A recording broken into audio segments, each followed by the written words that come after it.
Hepinize selamlar arkadaşlar. Bugün Samsun sahildeyiz ve bir arkadaşımla birlikte bu arkamda gördüğünüz iskeleyi uzun pozlamaya çalışıyoruz. Tripodlarımızı kurduk, filtreleri taktık. Yavaştan çekime başlayalım bakalım nasıl olacak sonuçlar.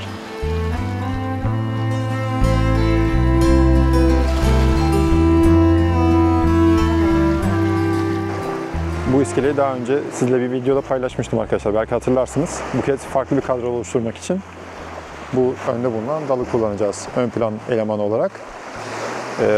Kamerayı böyle yerleştirdim. Kadrajım ise sağ alt köşede dal. Arkada ise bu iskele olacak şekilde ayarladım. Kamera ayarlarında arkadaşlar f16 kullanmak durumundayım. Çünkü 10 stop filtre taktım ve bayağı bir uzun pozlama yapmak istiyorum. Sadece de 10 stop filtre var önünde. O yüzden pozlama süresini 2 dakikaya çıkartmak için böyle bir yöntem buldum. Bu şekilde fotoğrafı çekelim bakalım.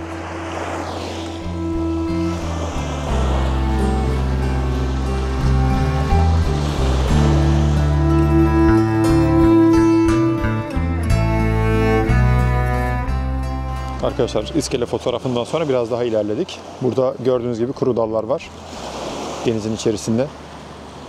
Yani kullanılabilir aslında ama her dalgayla birlikte hareket ediyor bunlar. O yüzden fotoğraf konusunda bizi birazcık zorlar. Ama onların yerine burada gördüğünüz üzeri yosun kaplı kayalar kullanılabilir diye düşünüyorum.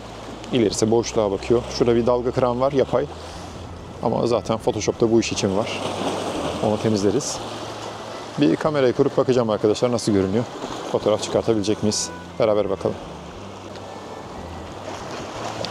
Şimdi arkadaşlar biraz daha aşağıya indim ve tripodu kurdum burada. Gördüğünüz gibi dikey kadraj olarak ayarladım. Çok rahat gösteremiyorum çünkü çok küçük bir alanda bulunuyorum şu an. Sağa sola çok rahat dönemiyorum. Konu olarak seçtiğim kısım bu öndeki üzeri yosun kaplı kayalar. O yüzden dikey kadraja karar verdim zaten. Burada iki ihtimal var arkadaşlar seçenek olarak. Ya çok uzun pozlama yapacağım. Az önce iskeleye çekerken yaptığım gibi 2 dakika boyunca tamamen suyu sıfırlamak için. Ya da dalga fazla geldiğinde kayanın üzerinden geçerken yakalayıp o şekilde bir şey çıkartmak. Önce uzun pozlama yapmayı deneyeceğim. Bakalım bir sonuç nasıl olacak. Daha sonra diğer seçenek için tekrar kameramızı ayarlayacağız.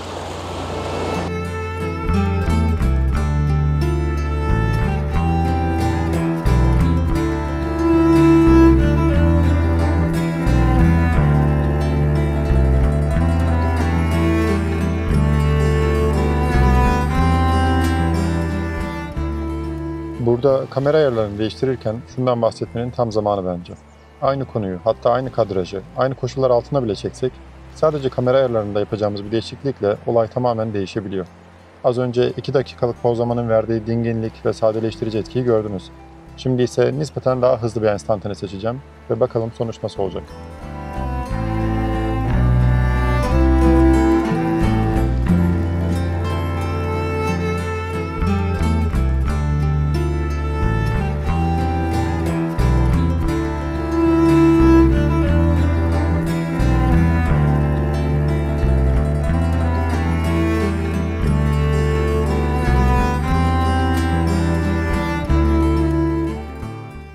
Evet arkadaşlar, en son çektiğim fotoğrafta ekrana geldi. Umarım hoşunuza gitmiştir. Yani birazcık zorladı bu en son kare. Dalganın hareketini tahmin edemediğimiz için. Ama sonuçtan memnunum diyebilirim. Bugünü böyle noktalayabiliriz. Başka bir videoda tekrar görüşmek üzere diyelim. Kendinize iyi bakın. Hoşça kalın.